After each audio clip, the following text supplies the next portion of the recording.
Hello everyone, Namaste and welcome back to Nurturing Homes. Navratri generally साल में 2 बार आती है। एक बार तो मार्च या अप्रैल के टाइम पे होती है जिसको हम चैत्र नवरात्रि के नाम से जानते हैं और दूसरी होती है शारदीय नवरात्रि जो कि सितंबर अक्टूबर के टाइम पे आती है। इन दोनों ही नवरात्रि के टाइम पे मेरा सबसे पहला और इम्पॉर्टेंट काम होता है मंदिर की deep cleaning and organising.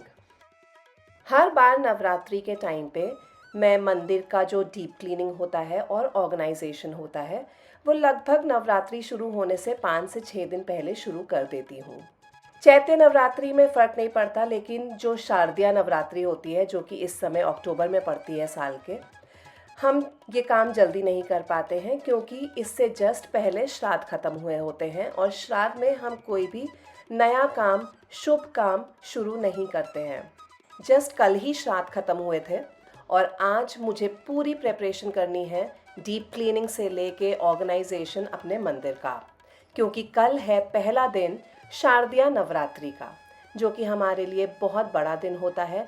Navratri is an important festival जो कि 9 दिन चलता है। मैंने काफ़ी सारी शॉपिंग की है इस बार नवरात्रि के लिए। मुझे मंदिर के लिए कुछ नई चीज़ें चाहिए थीं, आसन, कुछ नई चुन्नियाँ माता की और छोटा मोटा बहुत सारा सामान जो कि मुझे मंदिर में लगता है। ये मैं सारी चीज़ें आज ख़रीद के ला रही हूँ और अब मैं शुरू करूँगी मंदिर का ऑर्गेनाइजेशन और सबसे पहला काम मंदिर की डीप क्लीनिंग। मेरा मंदिर आपने पहले भी कई सारे वीलॉग्स में मेरे देखा ही होगा। मंदिर हो या घर का कोई भी कोना या कबर्ड हो, हर जगह को व्यवस्थित करने में बहुत एफर्ट्स जाते हैं। ऐसा नहीं है कि आज हमने कोई जगह जो ठीक कर दी है, व्यवस्थित कर दी है, वो आगे चल के हमेशा के लिए व्यवस्थित ही रहेगी। ओवर द टाइम हर जगह यूज़ करते करते थोड़ी बहुत बिगड़ ही जाती है। उसे ठीक भी करना पड़ता है, वहाँ पे गंदगी भी जमा होती है तो उसे क्लीन भी करना पड़ता है। This is a regular circle, an ongoing circle, जिसका कोई अंत नहीं है। स्पेशली घर का हर काम तो ऐसे ही होता है। सबसे पहला रूल ऑर्गेनाइजेशन का होता है कि जो भी जगह आपको व्यवस्थित करनी है उसको आप पूरे तरीके से पहले खाली कर लीजिए, और मैंने यहाँ पे वही किया है। मंदिर मैंने खाली कर लिया है पूरा। सारी फ़ोटोज़ और मूर्तियाँ भगवान की निकाल के मैंने यहाँ पे एक न्यूज़पेपर के ऊपर रख दी हैं। अब मैं शुरू करूँगी मंदिर की क्लीनिंग। जो आसन, जो कपड़ा मैंने मंदिर में बिछा के रखा था वो अब मैं धोने डाल दूँगी, क्योंकि मैं इसको अब रिप्लेस करूँगी एक नए कपड़े के साथ इस बार। सबसे ऊपर से क्लीनिंग मैंने पहले शुरू की है। मंदिर में क्योंकि हम दिया या जोत जलाते हैं, इस वजह से मंदिर के आसपास वाली दीवार या ऊपर की तरफ सबसे ज़्यादा जाले पड़ते हैं और इन्हें क्लीन करना बहुत ज़रूरी होता है।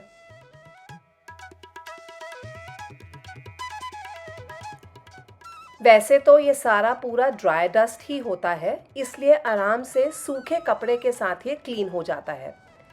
लेकिन मंदिर में ये जो आप एमडीएफ का कट वर्क देख रहे हैं, इसको क्लीन करना थोड़ा सा कभी कभी मुश्किल हो जाता है, क्योंकि इन कट्स में मिट्टी जम जाती है। इस कटवर्क के अंदर से सारी डस्ट हटाने का बेस्ट तरीका ये है कि आप एक माइक्रोफाइबर कपड़ा लीजिए, उसे चाहे तो आप हल्का सा गीला कर सकते हैं और इस तरीके से इन कट्स के थ्रू निकाल के रब कीजिए। अपने आप सारी मिट्टी और गंदगी हट जाती है, बिल्कुल दिक्कत नहीं आती है इसको फिर क्लीन करने में। आइडियली मुझे इस तरीके का कटवर्क बहुत ज़्यादा पसंद नहीं है, क्योंकि इसे मेंटेन करना मुश्किल होता है। इन कट्स में हमेशा गंदगी फंसती है, लेकिन मंदिर में ये कटवर्क बहुत अच्छा लगता है, इसलिए हमने इस तरीके का डेकोर मंदिर के लिए लिया था। आप एक बार माइक्रोफाइबर क्लॉथ के साथ इसे क्लीन करके देखिएगा इस तरीके से जैसे मैंने आज किया है। आपको बिल्कुल दिक्कत नहीं आएगी अगर आपका भी इंटीरियर्स इसी तरीके से हो रखा है मंदिर का तो। मंदिर में हमारे ये रोलिंग कर्टन्स लग रखे हैं। इस पे मैं थोड़ा सा कॉलिन स्प्रे कर रही हूँ और बस एक कपड़े की मदद से इसको क्लीन कर लूँगी।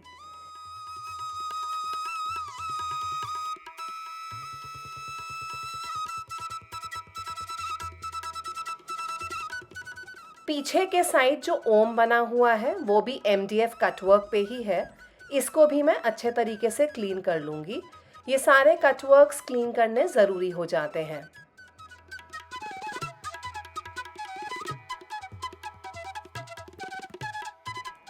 मंदिर के अंदर हमने एक स्टेप शेल्फ डिवाइडर लगवाया था जो कि डिटैचेबल है। इसको हटा के भी मैं पूरी क्लीनिंग अच्छे तरीके से कर लूँगी। जाने अनजाने में ही सही, कई बार जोत या फिर दिया जलाते वक्त, अगरबत्ती या धूप जलाते वक्त कुछ ना कुछ यहाँ पे गिर ही जाता है। इवन कई बार जो हम फूल भगवान जी पे चढ़ाते हैं वो भी कहीं ना कहीं गिरते ही हैं। मंदिर का बेस और साइड की वॉल्स सभी अच्छे तरीके से मैं पूरा क्लीन कर लूँगी और वापस से ये डिवाइडर अंदर लगा दूँगी। हर चीज़ बाहर से दिखने वाली एकदम अंदर से साफ नहीं होती। इस बार जब मैं मंदिर की क्लीनिंग कर रही थी तो मुझे रियलाइज़ हुआ कि मंदिर की क्लीनिंग मुझे थोड़ा और फ्रीक्वेंटली करनी चाहिए, क्योंकि जोत वगैरह जलाने की वजह से इस एरिया में जाले बहुत जल्दी जल्दी लग जाते हैं और बेसिकली यही सारी गंदगी निकल के आ रही है।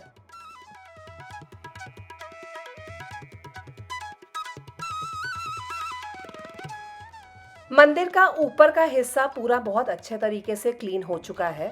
अभी मैंने नीचे की स्टोरेज यूनिट का क्लीनिंग शुरू नहीं किया है। मैं पहले ये ऊपर का सेक्शन कंप्लीट कर दूंगी, उसके बाद नीचे स्टोरेज यूनिट पे आऊँगी। जहाँ पे मैं अपने भगवान जी को रखूँगी वहाँ पे मैंने नीचे इस तरीके का पीला कपड़ा बिछा दिया है। आसन बिछाना ज़रूरी होता है। मैंने इस कपड़े को डबल फोल्ड दे दिया है ताकि ये अपने जगह से हिले नहीं। फ़ोटोज़ को वापस उनकी जगह पे रखने से पहले मैं इनको भी थोड़ा सा क्लीन कर लूँगी। मेरा मंदिर विड्थ वाइज अगर आप देखेंगे तो थोड़ा सा छोटा है, इसलिए मैंने अपने मंदिर में मोस्टली फ़ोटोज़ रख रखी हैं, मूर्तियाँ नहीं। लेकिन अगर आपके यहाँ पे मूर्तियाँ हैं, स्पेशली अगर वो ब्रास की मूर्तियाँ हैं, तो उन्हें पीतांबरी से साफ़ करना बेस्ट रहेगा। होममेड पीतांबरी पाउडर बनाना बहुत ज़्यादा आसान होता है। मैंने इसे अपने चैनल पे सिखा रखा है। इसको बनाने का लिंक मैं आपको नीचे डिस्क्रिप्शन बॉक्स में दे दूँगी। बहुत ज़्यादा इनएक्सपेंसिव भी पड़ता है और घर पे बनी चीज़ बहुत अच्छी बनती है दैन अगर वो बाज़ार से ख़रीदी जाए तो। इस बार अपने भगवान जी को चढ़ाने के लिए मैं बहुत ही सुंदर हार मार्केट से लेके आई हूँ।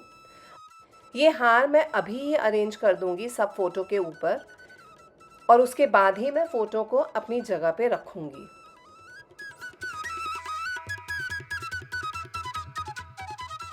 ऐसा मैं इसलिए कर रही हूँ ताकि मैं सभी फ़ोटो पे हार सही से लगा पाऊँ और उन्हें सेलो टेप या फिर पेपर टेप की मदद से अच्छे से सिक्योर कर पाऊँ। ऐसा करने से हार अपनी जगह से हिलेंगे नहीं। सेलो टेप की बजाय आप प्रेफरेबली पेपर टेप ही इस्तेमाल कीजिएगा, क्योंकि इसे इस्तेमाल करना बहुत आसान होता है।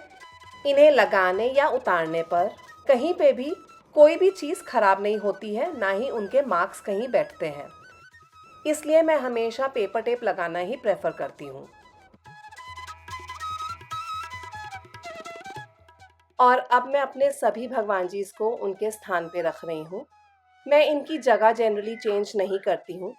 ये वास्तु के हिसाब से ही सारी फ़ोटोज़ मेरी मंदिर में अरेंज्ड हैं। इस स्टेप शेल्फ की वजह से सारे भगवान जी की मूर्तियाँ और फ़ोटोज़ सही जगह पे अरेंज हो जाते हैं और ईज़िली विजिबल भी होते हैं पूजा के टाइम पे। ये स्टेप शेल्फ मैंने इसीलिए स्पेसिफिकली बनवाई थी अपने मंदिर के लिए।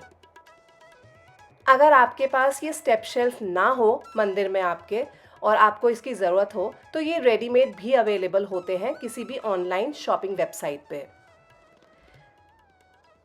सभी भगवान जी मेरे यहाँ पे अरेंज हो गए हैं, अपने स्थान पे वो बैठ चुके हैं।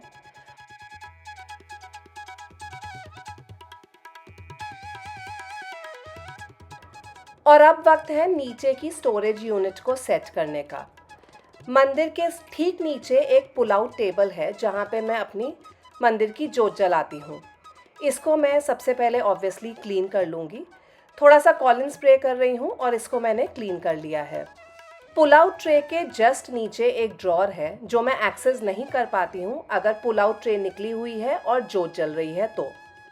इसलिए इस ड्रॉर में मैं सारा वो सामान रखना प्रेफर करती हूँ जो कि या तो एक्स्ट्रा है मंदिर से रिलेटेड, या फिर ऐसी चीज़ें जो कि मुझे आम डेली पूजा में ना लगे।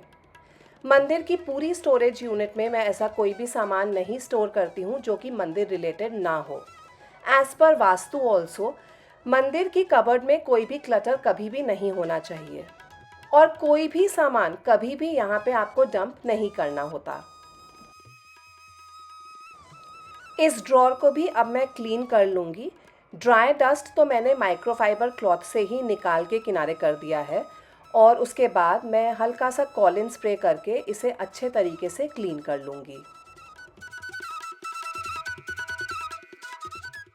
ड्रॉर्स में अक्सर जब गंदगी फंसती है, छोटे छोटे तिनके रह जाते हैं तो उनको निकालने में बहुत दिक्कत आती है।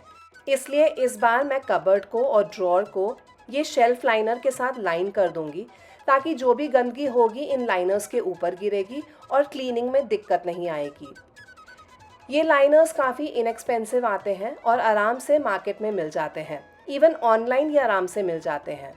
अपने ड्रॉर और कबर्ड के हिसाब से मेजरमेंट लेके मैंने ये सारी शीट्स कट कर ली हैं, जिससे मैं अब इन कबर्ड्स को और ड्रॉर्स को लाइन अप करूँगी। अगर आपको ये नहीं खरीदना या फिर आपके पास ये ईज़िली एक्सेसिबल नहीं है तो इंस्टेड आप राइस बैग्स या आटे के बैग्स को भी अच्छे तरीके से क्लीन करके एज शेल्फ लाइनर्स यूज़ कर सकते हैं। नीचे के कबर्ड में भी काफ़ी ज़्यादा स्टोरेज है। अब वक्त है इसको खाली करके क्लीन करने का। पूजा की बहुत सारी किताबें होती हैं हम सबके पास, ऑब्वियसली मेरे पास भी हैं। यूज़ करते करते कई बार किताबें इस तरीके से फट जाती हैं। मैंने इसकी जगह नई तो ख़रीद ली है, लेकिन मुझे ये नहीं पता कि इस फटी हुई किताब को सही तरीके से कैसे मैं डिस्कार्ड करूं। आप में से अगर कोई भी इस चीज़ को जानता है तो प्लीज़ मेरे साथ नीचे कमेंट्स में लिख के ज़रूर शेयर कीजिएगा कि क्या सही तरीका है मंदिर की इन किताबों को सही तरीके से डिस्पोज़ करने का।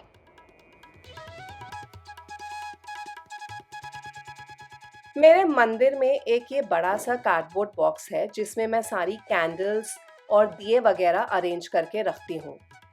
जब मैंने अपना दिवाली का वीलॉग आप सबके साथ शेयर किया था उसमें मैंने आपको दिखाया था कि इन सभी चीज़ों को ठीक तरीके से रखने का क्या तरीका है और मैं किस तरीके से अरेंज करके रखती हूँ। ये वही बॉक्स है जो कि अब वापस से दिवाली के टाइम पे निकालूंगी रीयूज़ करने के लिए।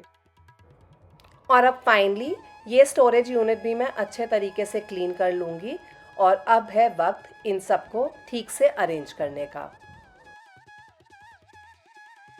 इस कबर्ड की तीनों शेल्फ्स को भी मैं उसी लाइनर से लाइन अप कर दूंगी जो मैंने अभी ड्रॉर में यूज़ किए हैं। अब चीज़ों को अरेंज करने के लिए इन ड्रॉर और कबर्ड्स में मैं यूज़ कर रही हूँ कुछ डिस्पोजेबल कंटेनर्स का। आपने मुझे कई वीडियोस में डिस्पोजेबल फूड कंटेनर्स को यूज़ करते हुए देखा है। मैं किस तरीके से इनको यूज़ करके चीज़ों को अरेंज करती हूँ घर में। आज रेगुलर फूड कंटेनर्स की जगह मैं इन जार्स का इस्तेमाल कर रही हूँ। आपको थोड़ी देर में पता चल ही जाएगा कि क्यों। ये चीज़लिंग के जार्स हैं जिनको मैंने अच्छे तरीके से धो के सुखा लिया है और अब मैं एक जार में डाल रही हूँ ये लंबी वाली बातियाँ जो कि मंदिर में जलाने के काम आती हैं। एक और बड़ा वाला चीज़लिंग जार ही है जिसमें मैं ये अगरबत्तियाँ स्टोर करके रख रही हूँ। इनकी लेंथ के हिसाब से इस तरीके का जार इनके लिए परफेक्ट है। एक और ये छोटा डिस्पोजेबल जार है, किस चीज़ का है ये तो मुझे याद नहीं, लेकिन इसमें मैं एक्स्ट्रा स्टॉक जोतों का स्टोर करके रखूँगी। आप जार्स की जगह कोई भी फूड कंटेनर डिस्पोजेबल वाला यूज़ कर सकते हैं मंदिर की चीज़ों को स्टोर करने के लिए। मैं सिर्फ एक चीज़ का ध्यान रखती हूँ कि जहाँ पे मुझे मंदिर की चीज़ें स्टोर करनी है उसके लिए मैं कोई नॉनवेज वाले फूड कंटेनर का इस्तेमाल ना करूँ। एक गोल फूड कंटेनर है मेरे पास जिसमें मैं स्टोर कर रही हूँ ये सारी धूपें। ये सारा एक्स्ट्रा स्टॉक है जो कि मैं इन डिस्पोजेबल कंटेनर्स में डाल रही हूँ ताकि ये व्यवस्थित तरीके से पुल आउट टेबल के नीचे वाली ड्रॉर में मैं रख सकूँ। ये कुकी बॉक्स है जिसमें मैं रैंडम चीज़ें स्टोर कर रही हूँ, जैसे कि एक शुभ लाभ है, एक छोटी सी चौकी है, हल्दी कुमकुम रखने के लिए ये फैंसी कटोरियाँ हैं जो कि किसी स्पेशल ओकेज़न पे ही मैं निकालती हूँ या किसी स्पेशल फेस्टिवल पे। और कुछ कान्हा जी की चीज़ें हैं। ये सब एक साथ इस एक कंटेनर में चली जाएँगी।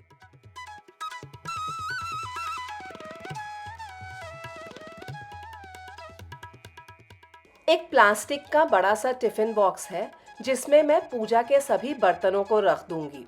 ये बर्तन जनरली तब यूज़ होते हैं जब घर में कीर्तन वगैरह होता है और भी लोग घर पे आए होते हैं। आम यूज़ ये नहीं होते हैं, इसलिए मैं इनको खुला नहीं छोड़ूंगी, अदरवाइज़ इन पे डस्ट पड़ती रहती है और बार बार इनको क्लीन करना पड़ता है। इसलिए इस बार क्लीनिंग से बचने के लिए मैं इन सभी को इस बड़े से बॉक्स में डाल के रख दूंगी। नए बर्तन, एक्स्ट्रा बर्तन सब इसी में चले जाएंगे अब। और अब वक्त है इन सभी चीज़ों को ड्रॉर में अरेंज करने का। ये सभी डिस्पोजेबल कंटेनर्स जिसमें मैंने सारा स्टॉक अपना मंदिर का डाल के रखा है, एक एक करके मैं यहाँ पे ड्रॉर में अरेंज कर लूँगी। आप खुद ही देखेंगे कि किस तरीके से मैंने यहाँ पे ड्रॉर का एकदम ऑप्टिमल स्पेस का यूटिलाइजेशन किया है। माचिस का एक बंडल भी यहीं पे रख रही हूँ मैं, और एक पाउच है मेरे पास जिसमें गणेश लक्ष्मी के सिक्के हैं चांदी के, और कुछ खजाना है जो हम चढ़ावा चढ़ाते हैं अपने भगवान जी के ऊपर। ये सभी चीज़ें इस पाउच के अंदर इस ड्रॉर में रख दूंगी मैं। ये लंबे वाले जो जार्स मैंने यूज़ किए हैं चीज़ों को रखने के लिए, इनकी वजह से इस ड्रॉर का परफेक्ट स्पेस यूटिलाइजेशन हुआ है और चीज़ें बहुत अच्छे तरीके से सेट हो गई हैं इस ड्रॉर के अंदर। अपने पिछले ऑर्गेनाइजेशन वीडियो में मैंने बच्चों के गेम्स सेक्शन को ऑर्गेनाइज़ किया था और तब ये गेम्स के कुछ बॉक्सेस मैंने डिस्कार्ड किए थे। इन बॉक्सेस का अब मैं करूँगी DIY और इनमें कुछ मंदिर की चीज़ें स्टोर करूँगी। इन डब्बों को थोड़ा सा अच्छा लुक देने के लिए मैं इनको रैपिंग शीट के साथ कवर कर रही हूँ। ऑब्वियसली आप चाहें तो बिना रैप किए भी एज इट इज़ इन डब्बों को यूज़ कर सकते हैं, बट जस्ट रैपिंग से थोड़ा सा अच्छा लुक आ जाता है एंड फील गुड फैक्टर भी आता है उसके साथ। मैं ये बहुत महंगी वाली शीट नहीं यूज़ कर रही हूँ। ये 10-10 रुपए वाली नॉर्मल रेगुलर रैपिंग शीट्स हैं जो कि स्टेशनरी की शॉप पे आपको आसानी से मिल जाती हैं। डब्बे के साइज़ का मैंने इन्हें काट लिया है और फेविकोल की मदद से इन्हें चिपका दिया है। ये वाले गेम्स के बॉक्सेस काफ़ी ज़्यादा मज़बूत हैं, इसलिए ये परफेक्ट स्टोरेज ऑर्गेनाइज़र बन जाएंगे। अंदर से एक डब्बा थोड़ा सा ज़्यादा गंदा था, इसलिए मैं एक वेस्ट शीट यहाँ पे अंदर की तरफ चिपका रही हूँ। जो हमारे एक्स्ट्रा प्रिंट आउट्स घर पे निकलते रहते हैं जो कि वेस्ट हो जाते हैं, मैं उन्हीं में से एक शीट ले रही हूँ जिसका एक साइड प्लेन है।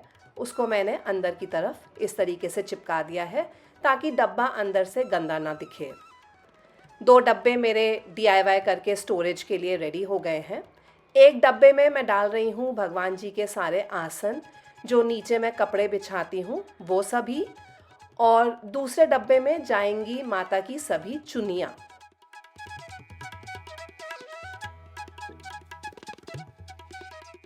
मैंने दोनों ही डब्बों को सेम रैपिंग शीट से ही कवर कर दिया है। आप चाहें तो अलग रैपिंग शीट्स भी यूज़ कर सकते हैं ताकि आपको पता रहे कि किस डब्बे के अंदर क्या है। क्योंकि मैंने सेम रैपिंग शीट यूज़ की है, इसलिए एक डब्बे को मैं लेबल कर दूंगी ताकि मुझे जो डब्बा चाहिए मैं देख के पहचान जाऊं और वही डब्बा खोल के उसमें से सामान निकालूं।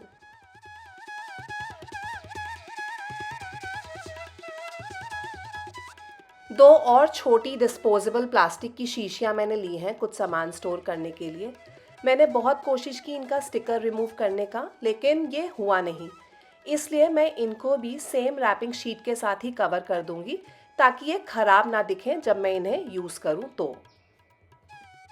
इस तरीके से अगर थोड़ी भी समझदारी से हर इंसान घर पे काम करे तो बहुत सारा पैसा बचाया जा सकता है, क्योंकि हर चीज़ बाज़ार से ख़रीदनी ज़रूरी नहीं होती है। बिना बहुत ज़्यादा पैसा खर्च किए भी हम घर पे ही बहुत सारी चीज़ें बना के एक एस्थेटिक लुक दे सकते हैं घर को। कुछ बास्केट्स हैं मेरे पास, एक वुडन और एक एक्रिलिक की, जो कि वेस्ट पड़ी हुई थी। इनमें से एक बास्केट में मैं अपनी सारी मंदिर की किताबें रख दूंगी। दूसरी बास्केट में मैं रखूंगी बाकी पूजा का सारा सामान, और इस बास्केट के नीचे भी मैं एक लाइनर लगा दूंगी। घी का एक कंटेनर है, क्योंकि मैं रोज़ घी की ही जोत जलाती हूँ, ऑयल की नहीं, तो घी का कंटेनर मैं यहाँ पे रख रही हूँ। नीचे से गंदा ना हो इसलिए नीचे मैंने एक छोटी सी कटोरी रख दी है। अगरबत्तियाँ का कंटेनर यहाँ पे इसी के अंदर जाएगा। और ये जो 2 DIY स्टोरेज बॉक्सेस बनाए हैं, इसमें एक में मैंने डाला है धूप और दूसरे में जोतें जो रोज़ जलती हैं। हल्दी कुमकुम की डब्बी भी मैं इसी बास्केट में रखूँगी और इसमें रखूँगी एक माचिस। ये सभी चीज़ें मुझे एक साथ लगती हैं जब मैं रोज़ की पूजा करती हूँ और जोत जलाती हूँ। इसलिए बहुत कन्वीनियंट अब हो गया है इस बास्केट को नीचे कबर्ड से पुल आउट करके जोत ऊपर जलाना।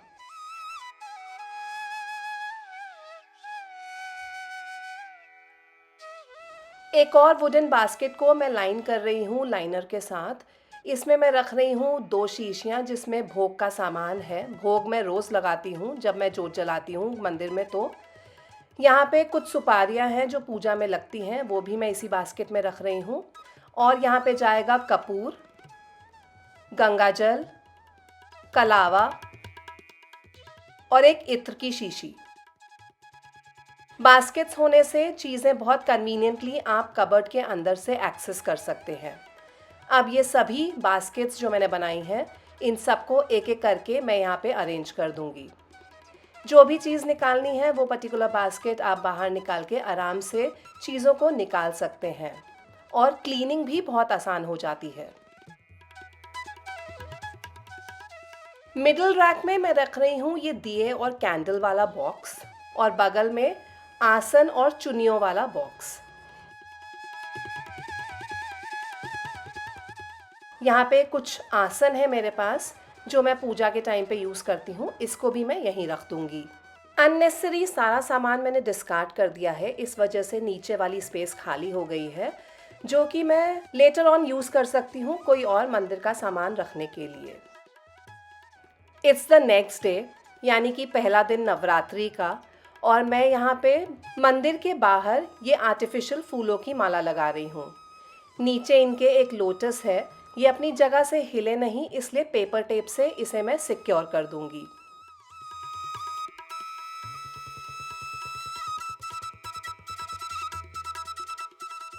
मेरा मंदिर अब पूरे तरीके से क्लीन होके ऑर्गेनाइज होके एकदम परफेक्टली सेट हो गया है और मुझे बहुत अच्छा लग रहा है। आपको कैसा लगा ये मुझे नीचे कमेंट करके ज़रूर बताइएगा। भगवान जी पे मैं कोशिश करती हूँ कि आर्टिफिशियल फूल ना चढ़ाऊँ, हमेशा फ्रेश फूल ही चढ़ाना प्रेफर करती हूँ। As per vastu also artificial flowers भगवान जी पे नहीं चढ़ाने चाहिए। जोत जलाते वक्त मैं नीचे कपड़ा ज़रूर बिछाती हूँ, उसके ऊपर ही जोत रख के मैं जलाती हूँ। जैसे कि आप देख सकते हैं, चीज़ों को निकाल के एक्सेस करना अब काफ़ी ज़्यादा आसान हो गया है। पूरी की पूरी बास्केट मैंने निकाल ली है, जोत से रिलेटेड सारा सामान एक साथ निकल आया है और मुझे बहुत आसानी अब हो रही है पूजा करने में। आई होप आज का ये वीडियो आपको बहुत अच्छा लगा होगा और इस वीडियो से आपको कई सारी टिप्स भी मिली होंगी जो आपके भी बहुत काम आएंगी। नवरात्रि का पहला दिन माँ शैलपुत्री को डेडिकेटेड होता है और आज का स्पेशल कलर है येलो। आप कलर कोड नवरात्रि में फॉलो करते हैं कि नहीं करते हैं, मेरे साथ ज़रूर शेयर कीजिएगा। 9 दिन 9 डिफरेंट कलर्स और दिन भर की पूजा, मुझे तो ये टाइम बहुत ज़्यादा पसंद है। आप नवरात्रि कैसे सेलिब्रेट करते हैं, कलर स्कीम फॉलो करते हैं कि नहीं करते हैं, मेरे साथ ज़रूर नीचे कमेंट सेक्शन में शेयर कीजिएगा। May this Navratri and all the upcoming festivals bring a lot of prosperity and integrity to all of you. Here's wishing everyone a very happy Navratri from the entire family of Nurturing Homes. इस video में अगर आपको कुछ भी अच्छा लगा हो, helpful लगा हो, तो मेरे साथ नीचे कमेंट्स में ज़रूर शेयर कीजिएगा। आपके thoughts, suggestions, even criticism are very very important to us. With this आज के वीडियो से अब मैं लेती हूँ अलविदा। मिलूंगी जल्द ही अपने अगले वीडियो में आप सबके साथ। Till then keep smiling, keep watching and I will see you with my next one soon. Bye bye.